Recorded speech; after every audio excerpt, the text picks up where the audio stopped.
Hello friends, geography के इस online classroom series में एक बार पुनः आप सभी का स्वागत।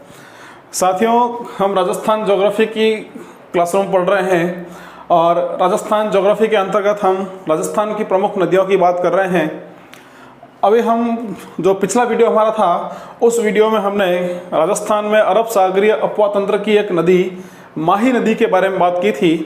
आज हम अरब सागरीय अपवा तंत्र की कुछ और नदियों की बात करने वाले हैं। जो साथी नए जुड़े हैं, जिन्होंने पिछले क्लासेस नहीं देखी है, तो हमारे डिस्क्रिप्शन बॉक्स में जाकर आप उन लिंक पर जाकर पुरानी क्लासेस को देख सकते हैं। चैनल को अधिक से अधिक सब्सक्राइब करें और वीडियो को लगातार अपने मित्रों तक शेयर करते रहें। तो हम आज अरब सागरीय अपवा तंत्र की दो अन्य नदियों पश्चिमी बनास और साबरमती के बारे में बात करने वाले हैं। तो पहले हम बात करेंगे पश्चिमी बनास नदी की। अरब सागरीय अपवा तंत्र की एक और नदी है पश्चिमी बनास। हमने इससे पहले अरब सागर में लूणी और माही नदी की बात की थी। तो पश्चिमी बनास, सबसे पहले हम देखेंगे पश्चिम बनास जो नदी है, इस नदी का उद्गम कहाँ से है और कहाँ यह नदी खत्म होती है।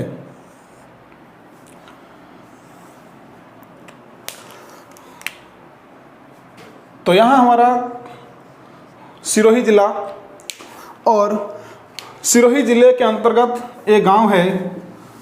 गांव का नाम है नया सनवाड़ा। तो जो सिरोही का नया सनवाड़ा गांव है, इस नया सनवाड़ा गांव की पहाड़ियों से, नया सनवाड़ा की पहाड़ियों से पश्चिमी बनास नदी का उद्गम होता है। अब यहाँ से यह नदी निकलती है और यहाँ से निकलने के बाद यह गुजरात में प्रवाहित होते हुए यह नदी भी कच्छ की खाड़ी में गिर जाती है। तो उद्गम हो गया इसका नया सनावड़ा गांव की पहाड़ियाँ, और नया सनावड़ा गांव की पहाड़ियाँ कहाँ पर है? ये हो जाएंगी सिरोही ज़िले में। तो यहाँ से निकलकर यह नदी गुजरात में बहते हुए अंतिम रूप से कच्छ की खाड़ी में गिर जाती है। तो इसका जो अंतिम स्थिति हो जाएगी वो होगी कच्छ की खाड़ी। कोई दिक्कत नहीं यहाँ तक। अब दो चीज़ें आपको ध्यान रखना है यहाँ पर महत्वपूर्ण। एक तो इस नदी के किनारे दो कस्बे हैं। एक कस्बा जो सिरोही ज़िले का है, यह कस्बा रहता है आबू रोड। तो आबू रोड जो कस्बा है, यह कस्बा इस नदी के किनारे बसा हुआ है। साथ ही साथ गुजरात का एक शहर है, वह है डीसा। तो गुजरात का डीसा शहर भी इस नदी के किनारे बसा हुआ है। तो यहाँ पर आबू रोड कस्बा सिरोही का और गुजरात का डीसा शहर, ये इस नदी के किनारे बसे हुए हैं। अब राजस्थान में सिरोही ज़िले में इस नदी पर एक प्रसिद्ध बांध बना हुआ है। बांध का नाम है बनास बांध। बनास बांध। तो बनास बांध जो है ये भी सिरोही में, कोई दिक्कत नहीं। तो दो कस्बे इसके किनारे, आबू रोड और डीसा शहर इसके किनारे बसे हुए हैं, और बनास बांध जो है सिरोही में, यह इस नदी पर बना हुआ है। अब यहाँ पर आपको कंफ्यूज करने के लिए सवाल पूछ सकता है, बनास बांध कौन सी नदी पर बना हुआ है? वहाँ ऑप्शन में बनास नदी भी आएगा। तो आपको ध्यान रखना है कि बनास बांध जो है ये पश्चिमी बनास नदी पर सिरोही ज़िले में बना हुआ है। तो यदि हम बात कर रहे हैं इसके उद्गम की, तो उद्गम इसका नया सनवाड़ा सिरोही में। फिर यह समाप्त कहाँ हो जाएगी? समाप्त होगी ये कच्छ की खाड़ी में। कच्छ की खाड़ी में, और इसके किनारे जो शहर बसे हुए हैं, कौन कौन से शहर हैं?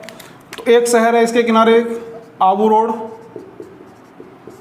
तो आबू रोड रहता है सिरोही में, और एक शहर इसके किनारे डीसा, डीसा कहाँ रहता है? गुजरात में। और इस नदी पर जो बांध बना हुआ है, यदि हम बात करते हैं प्रमुख बांध की, तो बांध हो जाएगा इस पर बनास बांध, और बनास बांध भी कहाँ पर है? ये रहता है सिरोही में। कोई दिक्कत नहीं। अब हम बात कर लेते हैं इसकी जो प्रमुख सहायक नदियां हैं पश्चिमी बनास की सहायक नदियां। तो इसकी जो सहायक नदियां हैं वह रहती है कुकड़ी,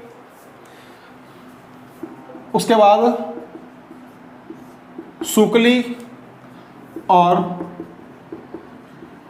इसके बाद गोलहन। तो ये पश्चिमी बनास नदी की प्रमुख सहायक नदियां हैं। तो ये बात हमने की है पश्चिमी बनास नदी की। आप चाहें तो एक बार यहाँ तक का स्क्रीनशॉट ले सकते हैं। ये बात हमने की पश्चिमी बनास नदी की। अब हम अरब सागरीय अपवा तंत्र की एक और महत्वपूर्ण नदी साबरमती नदी की बात करेंगे, जो हमारे अरब सागरीय अपवा तंत्र की अंतिम नदी भी है। तो हम बात करते हैं अब साबरमती नदी की। तो सबसे पहले हम बात करते हैं कि साबरमती नदी जो है, इस नदी का उद्गम कहाँ से होता है? तो ये राजस्थान का दक्षिणी भाग और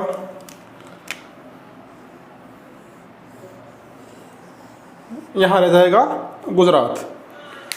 कोई दिक्कत नहीं। यहाँ जिला रहता है उदयपुर, और उदयपुर जिले की एक तहसील है झाड़ोल तहसील। तो उदयपुर की झाड़ोल तहसील में जो अरावली की पहाड़ियाँ हैं, अरावली की पहाड़ियाँ, तो इस अरावली की पहाड़ियों से इस नदी का उद्गम होता है।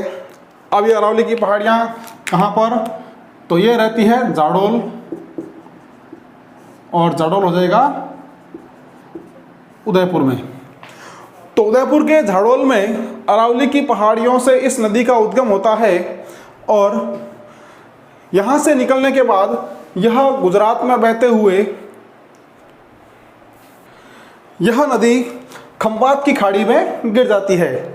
तो यहाँ से निकल रही है ये अरावली की पहाड़ियों से, यहाँ से बहते हुए गुजरात में आएगी, और गुजरात में बहते हुए यह नदी खंबात की खाड़ी में गिर जाती है। तो अब तक हमने जो अरब सागरीय प्रवाह की नदियाँ पढ़ी है, उन नदियों के अंतर्गत दो नदियाँ, एक लुनी की बात की थी, दूसरी अभी बात की हमने पश्चिमी बनास की। तो दो नदियाँ जो है लुनी और पश्चिमी बनास, ये गिरती है कच्छ की खाड़ी में। और राजस्थान की दो नदियाँ साबरमती और माही, ये गिरती है खंबात की खाड़ी में। तो झाड़ोल तहसील में अरावली की पहाड़ियों से निकलकर यह गुजरात में बहते हुए अंतिम रूप से कहाँ गिर जाती है? ये गिर जाती है खंबात की खाड़ी में। खंबात की खाड़ी में यह नदी गिर जाती है। अब आप ध्यान रखना कि यह जो नदी है, इस नदी का प्रवाह राजस्थान में बहुत कम है। आप देख सकते हैं कि इसका जो अधिकांश प्रवाह है, यह प्रवाह गुजरात राज्य में है। तो यह गुजरात राज्य की प्रमुख नदी है। यहाँ हम बात कर लेते हैं उद्गम की। तो उद्गम इसका हो जाएगा अरावली की पहाड़ियों से, अरावली की पहाड़ियों से। कहाँ? ये होता है झाड़ोल उदयपुर में, झाड़ोल उदयपुर में। उसके बाद इसकी जो समाप्ति होती है, तो समाप्त कहाँ हो जाएगी? ये हो जाएगी खंबात की खाड़ी में। खंबात की खाड़ी में यह नदी गिर जाएगी। अब यदि हम कहें कि कौन से राज्य की ये प्रमुख नदी है, तो यह गुजरात की प्रमुख नदी है। गुजरात की प्रमुख नदी। अब हम बात करते हैं इसकी लंबाई की। इसकी लंबाई की बात करें तो साथियों, ये जो नदी है, इस नदी की कुल लंबाई रहती है 416 किलोमीटर। ये जो नदी है, इस नदी की कुल लंबाई कितनी हो जाएगी? 416 किलोमीटर। अब हमने बात की कि यह जो नदी है, यह नदी राजस्थान में बहुत कम बहती है। तो यदि हम बात करते हैं राजस्थान में इसकी लंबाई की, तो राजस्थान में जो इसकी लंबाई है, यह रहती है मात्र 45 किलोमीटर। और गुजरात में जो इसकी लंबाई है, राजस्थान में इसकी लंबाई कितनी है? 45 किलोमीटर। और गुजरात की लंबाई की बात करेंगे तो गुजरात में इसकी लंबाई रहती है 371 किलोमीटर। तो हमने बात की थी कि यह नदी गुजरात की प्रमुख नदी है। राजस्थान में इसका प्रवाह क्षेत्र सबसे कम है। अब आपको ध्यान रखना है कि इस नदी के किनारे गुजरात के 2 प्रमुख शहर बसे हुए हैं। अब वो शहर कौन कौन से हैं? पहला शहर रहता है गुजरात की राजधानी। तो गुजरात की जो राजधानी है गांधीनगर, तो यह गांधीनगर शहर इस नदी के किनारे, और गांधीनगर के साथ साथ गुजरात का एक और प्रमुख शहर जो है अहमदाबाद, तो यह अहमदाबाद भी इसी नदी के किनारे बसा हुआ है। तो 2 शहर यहाँ हो गए, एक गांधीनगर शहर और दूसरा अहमदाबाद शहर, जो साबरमती नदी के किनारे बसे हुए हैं। और इसी अहमदाबाद शहर में ही महात्मा गांधी का साबरमती आश्रम, महात्मा गांधी का साबरमती आश्रम भी इसी नदी के किनारे बसा हुआ है। कोई समस्या नहीं यहाँ तक। अब इस नदी पर गुजरात का ज़िला रहता है महसाणा, और महसाणा ज़िले में इस नदी पर एक प्रमुख बांध बना हुआ है, और वह बांध रहता है धरोई बांध। साबरमती नदी पर धरोई बांध, और यह धरोई बांध किस ज़िले में है? यह रहता है महसाणा ज़िले में, महसाणा गुजरात। कोई दिक्कत नहीं यहाँ तक। और इस बांध से जो है गुजरात को सिंचाई और विद्युत की जो आपूर्ति है इस बांध से होती है। उसके बाद साबरमती की खूब सारी सहायक नदियाँ हैं। तो हम यहाँ पे इसकी सहायक नदियों की बात कर लेते हैं। तो देखते हैं इसकी कौन कौन सी प्रमुख सहायक नदियाँ हैं। तो इसकी जो प्रमुख सहायक नदियाँ हैं, इन सहायक नदियों में प्रमुख नदी रहती है सेई नदी। सेई के अलावा इसकी जो प्रमुख सहायक नदी है वह रहती है वाकल। वाकल की एक और सहायक नदी है जिसको हम कहते हैं मानसी। तो ध्यान रखना यहाँ पर, उदयपुर में मानसी और वाकल जो परियोजना है, इस मानसी वाकल परियोजना से उदयपुर की जो ज़िले हैं उन ज़िलों में पानी की आपूर्ति होती है। और सेई नदी की बात हमने जब लूणी नदी की सहायक पड़ी थी जवई नदी, तो जवई नदी में बात की थी हमने कि जवई डैम में या जवई बांध में इस सेई नदी के पानी से आपूर्ति होती है। सेई परियोजना जो है, जहां सुरंग के माध्यम से पानी जवई बांध में छोड़ा गया था। इसके अलावा इसकी जो प्रमुख सहायक नदियाँ हैं वह है माजम। माजम के अलावा मेसवा, मेसवा के अलावा हतमती, और इसके अलावा रहता है वैतरक। तो ये साबरमती की प्रमुख सहायक नदियाँ हैं।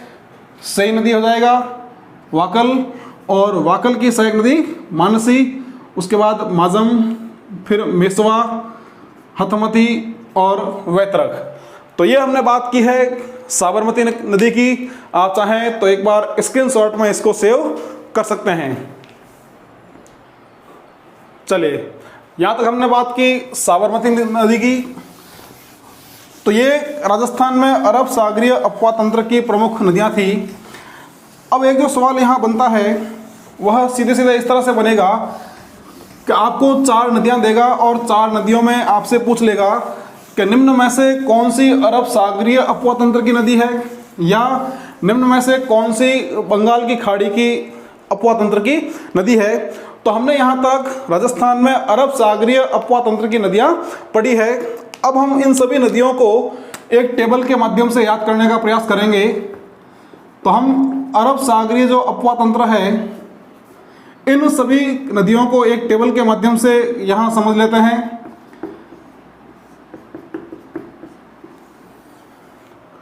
तो हमने अरब सागरीय अपवा तंत्र की 4 प्रमुख नदियों की बात की थी। इन 4 नदियों में सबसे पहले बात की थी हमने लूनी नदी की। बात करते हैं लूनी की सहायक नदियां।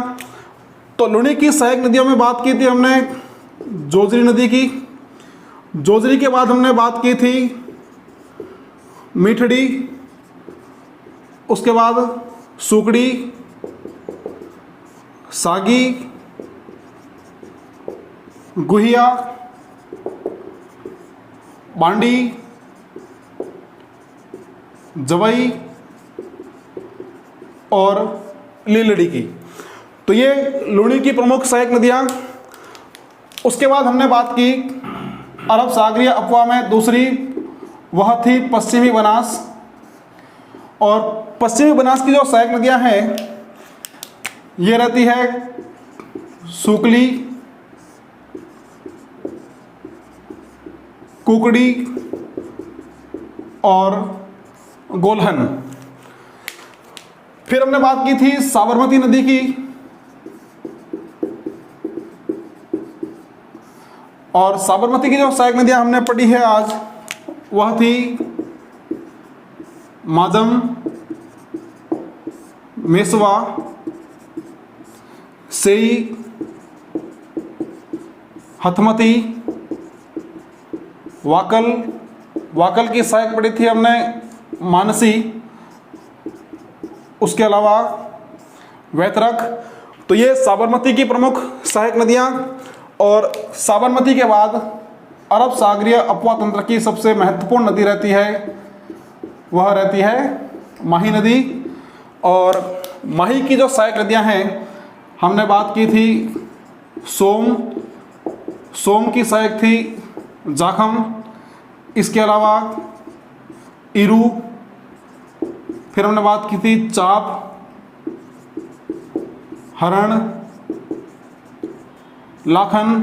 तो ये माही नदी की प्रमुख सहायक नदियां थी। तो ये अरब सागरीय अपवा तंत्र की प्रमुख नदियां हैं। आप चाहें तो एक बार इनका स्क्रीनशॉट सेव कर लें।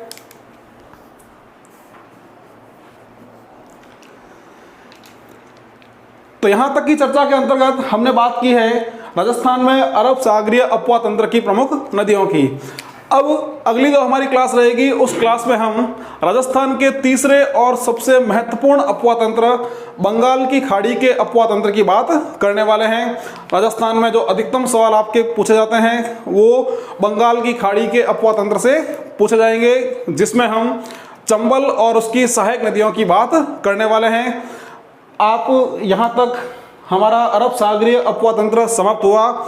जो विद्यार्थी नए जुड़े हैं इस चैनल से, वो इसको सब्सक्राइब ज़रूर करें। इन वीडियोज़ को आप लगातार शेयर करते रहें, लाइक करते रहें, अपने अधिक से अधिक मित्रों तक इसे पहुंचाएं, जिससे उन मित्रों को भी जो है फ़ायदा या लाभ इस वीडियो से प्राप्त हो सके।